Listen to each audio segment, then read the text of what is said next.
to Deep Sleep Stories. If these stories have helped you through restless nights, please leave a review. Reviews are what help this podcast grow, reach more listeners, and stay alive.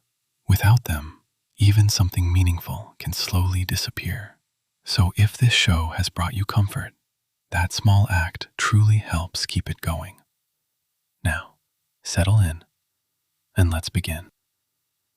Welcome and settle in as you listen to Deep Sleep Stories, where the night is allowed to be soft around the edges and your mind can drift without effort. Tonight you'll be carried into a warm little kitchen on a stormy evening where a pot of soup slowly becomes a steady light against the rain. Let your shoulders drop as if they're remembering how to rest. Let your jaw unclench, your tongue loosening from the roof of your mouth. Feel the weight of your body where it meets the bed, supported and held. Breathe in and imagine the air moving gently through you like a quiet tide. Breathe out and let the day slip away. Not all at once, but little by little, as if it's being folded neatly and placed aside. Outside your imagination, the world can be wide and busy. In here, it can be small, simple, and kind.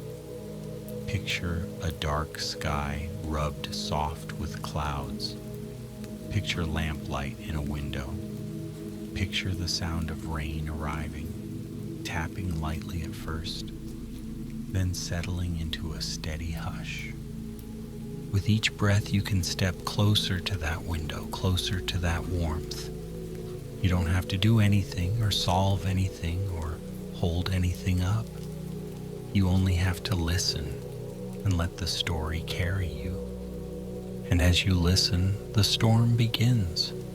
Far away at first, then nearer, like a long, low lullaby. The village lay tucked into a valley where hills rose like patient shoulders, rounded and dark against the sky. When storms came, they arrived with ceremony.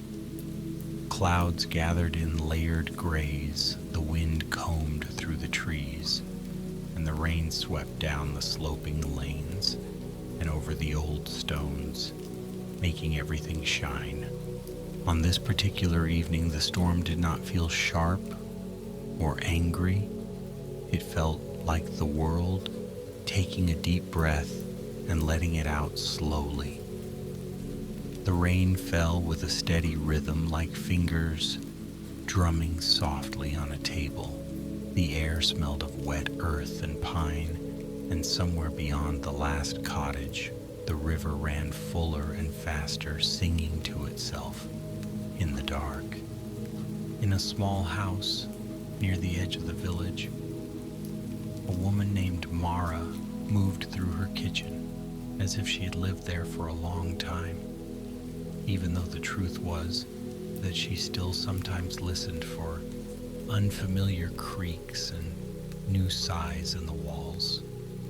The cottage belonged to her aunt once, and it had the gentle stubbornness of old places. Its beams were thick, its floorboards carried stories, its windows were small and honest, meant for keeping warmth in and wild weather out. Mara had lit the lamps early. Each flame was a small golden thought that pushed back the dusk. The kitchen glowed with honeyed light, catching on copper pots, on the pale curve of a ceramic bowl, on a basket of onions tucked beneath the counter. Rain rattled at the window over the sink, and now and then the wind sighed around the eaves, testing the thatch, finding it steady, upward and disappearing. The pot gave off upward and disappearing. The pot gave off a scent that made Mara feel as though she could breathe more deeply. It was the smell of onions softened in butter. carrots warming in their own sweetness, celery lending its green, clean note, garlic turning mellow. There was thyme in the air too, and bay leaf, and something else that felt like comfort itself. Mara lifted the lid just a fraction, careful not to let too much heat escape. A soft cloud of steam rolled out, beating on her eyelashes. Beneath it, broth shimmered, gently moving as if it were dreaming. She had learned over time that soup was a kind of patience you could taste. It asked only that you stay near, that you stir now and then, that you listen for the quiet changes. It was the opposite of rushing. It was a slow kindness. On nights like this, when the storm made the village feel distant from the rest of the world, Mara felt the cottage draw in close around her. The thick walls, the warm stove, the steady sound of rain, the whole house seemed to say, "Stay, rest, be here." She set a loaf of bread on the counter, still wrapped in cloth from the baker's. When she unwrapped it, the crust crackled softly, like dry leaves, and the smell of yeast and warmth rose up. She smiled without thinking about it. A gust of wind pressed against the window, and the rain changed its angle, tapping in a slightly sharper rhythm. In the distance, thunder murmured, not threatening, just present, like a slow drum in a far-off room. Mara carried a bowl to the table and placed a spoon beside it, then another bowl, another spoon. She paused, hands resting lightly on the tabletop. She hadn't expected company. Not exactly, but she had made enough soup for more than one person because something in her always wanted to be ready. Ready for a neighbor who might knock. Ready for a traveler who might be caught in the storm. Ready for the sort of ordinary magic that happens when people find warmth together. The village did not have an inn. Not anymore.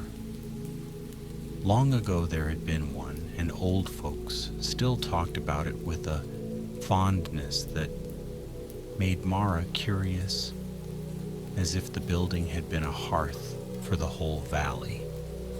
It had stood at the bend of the river road, where wagons used to come through, bringing salt and cloth, taking away wool and honey. Now the inn was only a memory, and the bend of the river road was just a bend. The people of the village mostly stayed among their own cottages, and when storms came, they stayed closer still. The rain thickened. It became a steady curtain, blurring the view beyond the glass. Mara could just make out the dark outline of the apple tree in her yard, its branches moving gently, shaking loose silver drops. She turned back to the stove and stirred the soup. The spoon made a soft, circular sound against the pot, like a slow waltz. As she stirred, she felt something else stirring too, in the quiet part of her mind. A sense of being watched, not in a frightening way, but in the way you feel when the night seems alive. She glanced at the window. Nothing there but rain. Still, she found herself listening more closely. The storm sang, the stove hummed, the house creaked in a familiar way, settling deeper into warmth. Then she heard it, a sound beneath the rain, a knock. It was not loud, it was polite, almost tentative, as if the person outside wasn't sure they should be asking for anything at all. Mara's heart lifted. A small, bright movement. She wiped her hands on her apron and crossed the kitchen, moving down the short hall to the front door. As she reached for the latch, she could feel the cold radiating from the wood, the storm pressing its damp breath against the house. She opened the door. The night was awash of rain and darkness, but the lamplight spilled out in a warm pool, and in it stood a traveler, cloaked and dripping with hair damp against their cheeks. They looked like someone the storm had shaped out of itself and then gently set down on Mara's doorstep. The traveler's face was calm, though pale from cold. Their eyes, dark and reflective, flicked toward the warm light behind Mara, toward the scent that drifted out. And Mara could almost see relief soften their expression. "Good evening," the traveler said, voice quiet beneath the rain. "I'm sorry to disturb you. The road has disappeared into water and shadow. I wondered if I might dry off for a moment. Just a moment." Mara stepped back at once, holding the door wide. "Come in," she said, and her voice was as warm as the kitchen behind her. "No need to apologize. Storms are made for sharing roofs." The traveler hesitated as if they were surprised by kindness. Then they bowed their head slightly and stepped inside. The cold came with them, a damp chill that briefly changed the air of the hallway. Mara closed the door, and in that simple act, the storm became distant again, turned into a sound instead of a touch. "Thank you," the traveler said. Mara led them into the kitchen, where the light and heat immediately softened the traveler's shoulders. Steam rose from the pot in slow curls, and the traveler inhaled as if they could taste warmth just by breathing. "What's that?"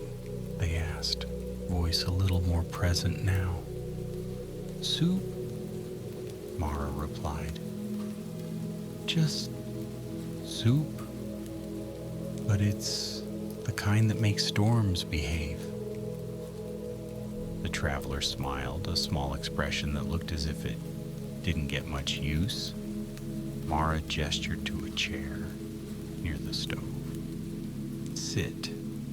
You're soaked." The traveler slipped off their cloak, hanging it carefully on a peg near the hearth. Rainwater dripped onto the stone floor. Beneath the cloak, their clothes were simple, travel-worn, but neatly mended. They moved with a careful grace, as if they were used to making themselves small. Mara fetched a towel and offered it. The traveler took it with both hands, as if receiving something precious. While they dried their hair and hands, Mara returned to the stove. She stirred the soup again and added a pinch of salt, then a small handful of barley that had been soaking in a bowl. The grains slipped in like tiny pebbles, disappearing into the broth. "Where are you headed?" Mara asked gently, not wanting to pry, but wanting to offer the simple friendliness of conversation. The traveler watched the steam. "East," they said after a pause, "toward the lowlands." "That's a long way in this weather." "Yes," the traveler agreed, and it sounded like they meant more than the weather. Mara nodded. She sliced the bread, each cut soft and steady. The knife made a gentle sound, and the loaf released a fresh, warm scent. She set a plate of bread on the table. Then she poured water into a kettle and placed it near the edge of the stove. where it would warm without hurrying. The traveler's gaze moved around the kitchen, taking in small details, as if they were reading a comforting book.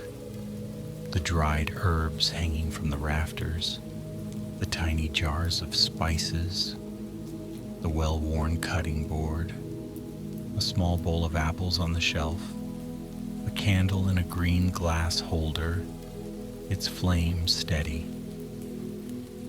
"This is a good place," the traveler said quietly. Mara glanced at them and felt a surprising tenderness rise in her chest. The traveler spoke as if good places were rare. "It's a simple place," she replied, "but it does what it's meant to."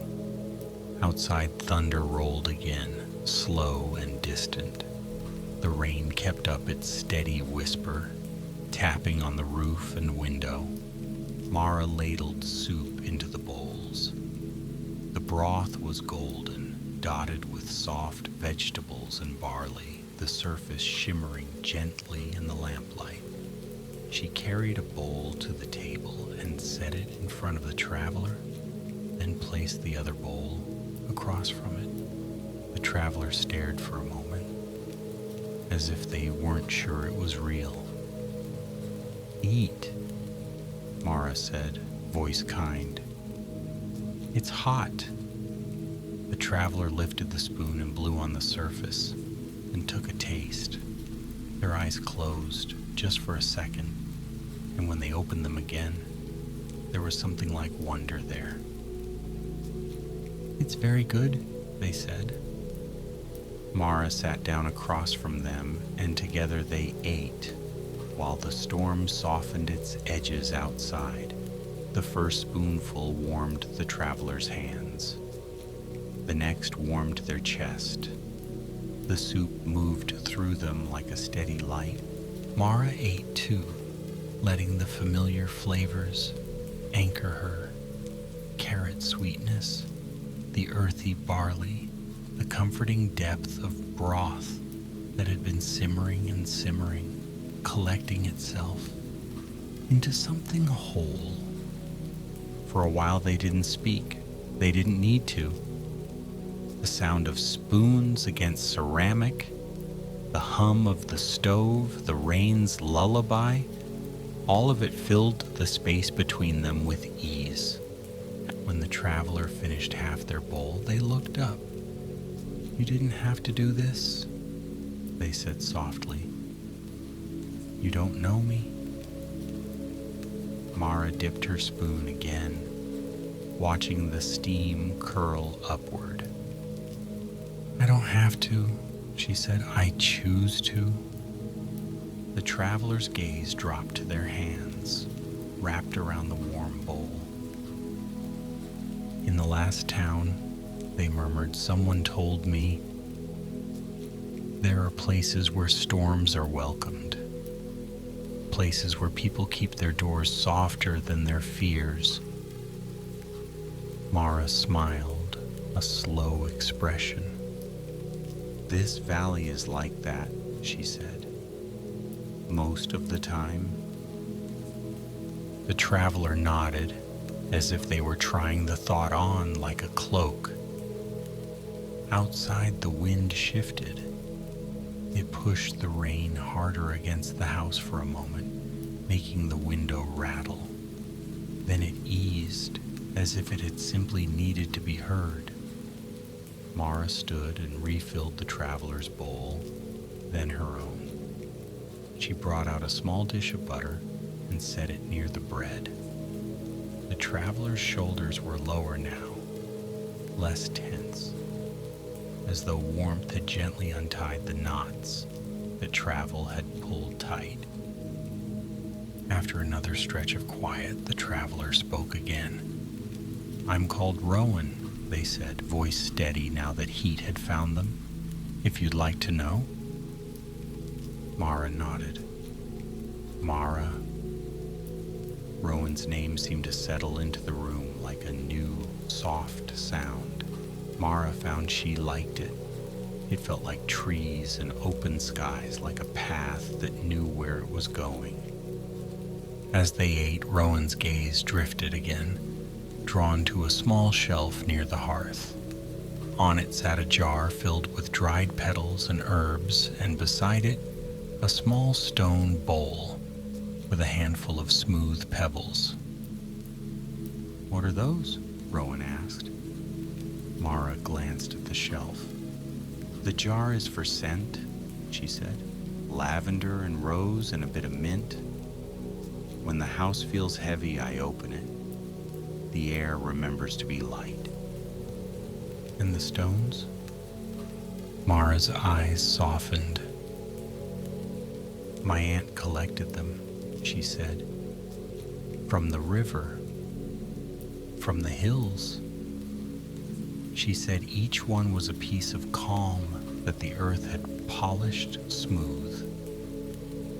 Rowan looked at the stones as if they might hold a secret. "May I?" they asked, gesturing. Mara nodded. Rowan reached out and picked up a pebble, turning it in their fingers. Its surface was cool and glossy, shaped by water and time. Rowan's thumb moved over it slowly, and Mara watched their breathing change slow and deep. "It helps," Rowan whispered, almost as if speaking to the stone, "to hold something that doesn't hurry." Mara felt that too. She felt the steady presence of the cottage, the storm outside, the soup inside. A small world, contained and safe. The rain kept falling, but it began to sound softer, as if it had settled into its own rhythm. Thunder was rarer now, just a distant murmur. Rowan finished their bowl again, slower this time, savoring rather than seeking warmth. When they set the spoon down, they leaned back slightly, and a quiet sigh slipped from them. Mara gathered the bowls and brought them to the sink. She washed them in warm water, the soap smelling faintly of lemon. She liked the simple routine of cleaning, the way it made the evening feel complete. Rowan watched, hands folded loosely in their lap. "You're very calm," Rowan said. Mara smiled without turning around. "I wasn't always," she admitted. "When I first came here, I thought I needed to earn every quiet moment. Like rest was something you had to prove you deserved." Rowan's gaze lowered, as if that landed close to home. "And now?" Rowan asked gently. "Now I try to let the quiet be free," Mara replied. "Like rain, like breath." When she finished washing, she dried her hands and brought over a small pot of tea, pouring steaming water over herbs in a teapot. The scent rose delicate and soothing, a blend of chamomile and something earthy. Rowan's eyes followed the steam, and for a moment Mara thought of how the storm outside looked from far away, how it would be a soft gray blur on the horizon, how different it felt from inside warmth. Mara poured tea into 2 cups and set one beside Rowan. Rowan wrapped their hands around it, closing their eyes briefly. "I can hear the storm," Rowan murmured. "Yes," Mara said. "It likes to remind us it's there." Rowan opened their eyes and looked toward the window.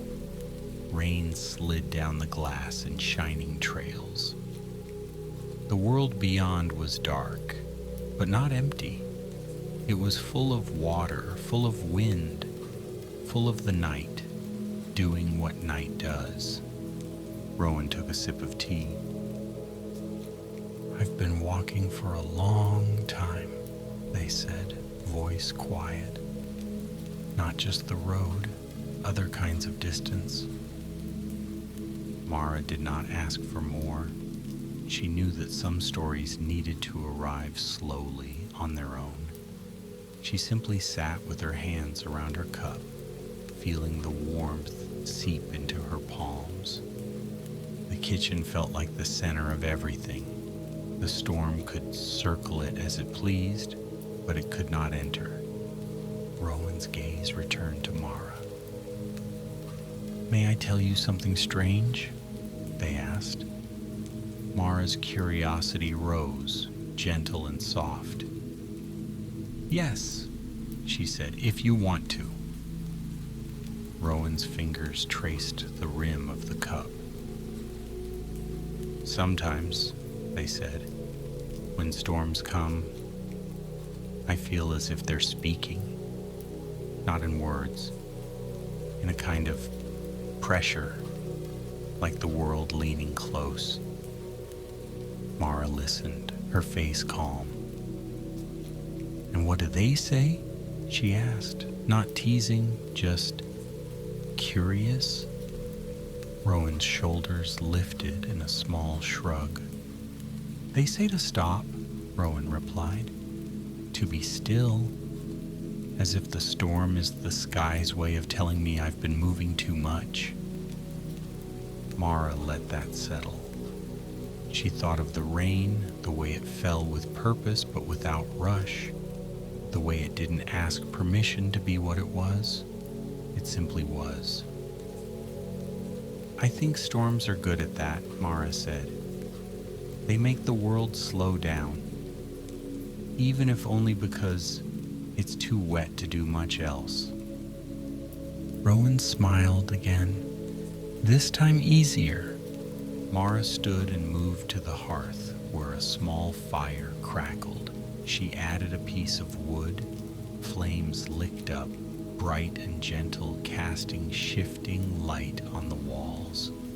Rowan watched the fire as if it were a story being told. In the quiet, Mara noticed something else. The scent of the soup still lingered, warm and savory. It clung to the air like a blanket. It made the whole cottage feel fed.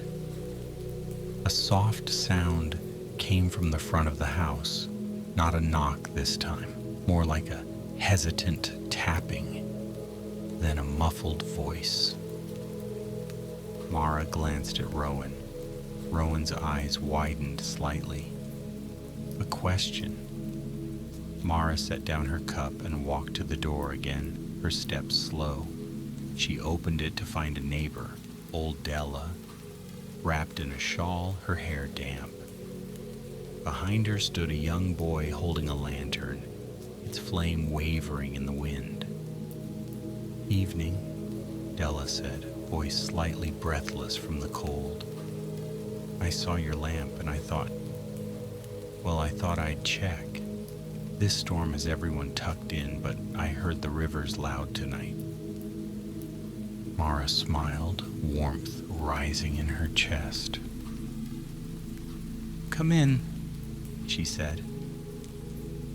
Della stepped inside, shaking rain from her shawl. The boy followed, eyes wide as he took in the kitchen's golden light. "Oh," Della sighed, smelling the air. "Soup." Mara laughed softly. "Yes, soup."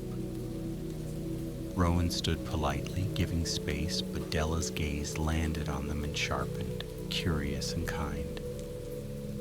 "And who's this?" Della asked, not unkindly, just direct.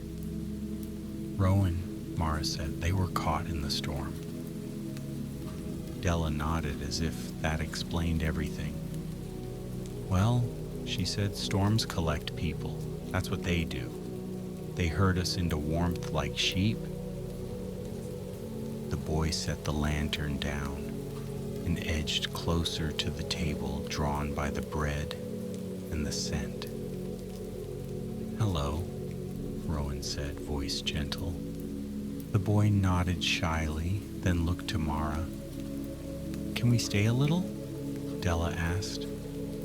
"Just until the worst of it passes." "Of course," Mara replied, as if there had never been any other answer. Soon the table held more cups, more bread, more bowls. Mara ladled soup again, and the kitchen filled with the soft sounds of eating and the quieter sounds of relief. Della talked in a low voice, speaking about small village things that felt big on stormy nights. The way the apple tree behind the mill had dropped its last leaves. The way the baker's cat had taken to sleeping in the flour bin. The way the sky had looked at dusk, heavy and promising. The boy ate quickly, then slowed as the warmth reached him. His eyelids drooped, and he leaned against Della's arm, half asleep. Rowan listened more than they spoke, eyes moving gently from face to face. There was something in their expression that looked like someone standing near a fire, after a long time in the cold, not quite believing they're allowed to stay. As the night deepened, the storm began to change. The rain softened from a loud insistence to a steady hush. The wind eased, no longer pressing hard against the house. Thunder grew rare and distant, like a memory fading. Mara moved among her guests, refilling cups, offering bread, adding another log to the hearth. The cottage felt like a small boat on a dark sea, but a safe one, rocking gently in the storm's lull. At some point, Della's voice lowered further.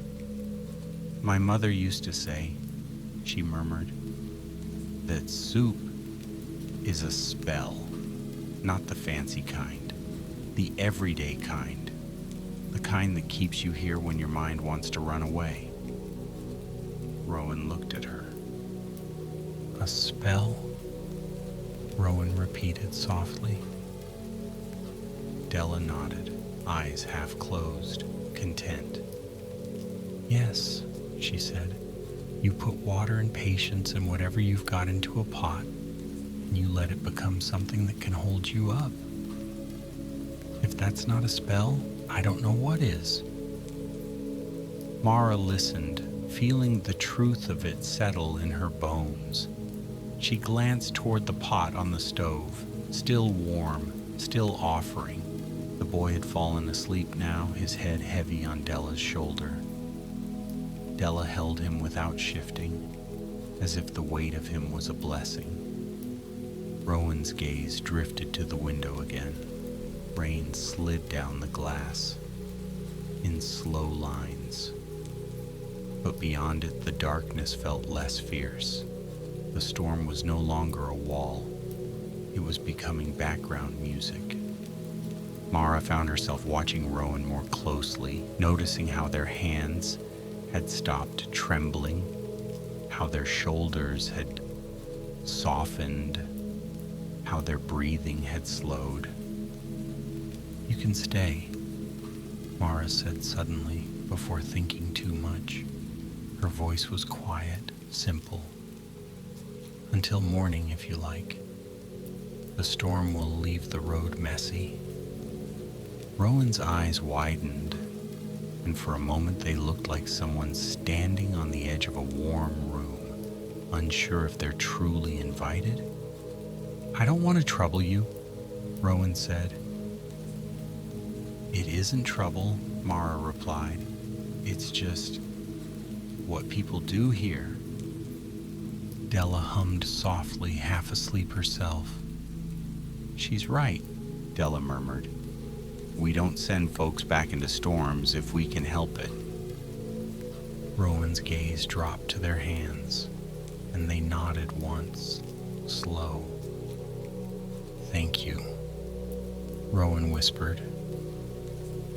Mara stood and moved to the small sitting room where a narrow couch sat beneath a quilt. She brought extra blankets, thick and soft, and returned to the kitchen. Della rose carefully, lifting the sleeping boy into her arms. She looked at Mara. "We'll go now," she said, voice low.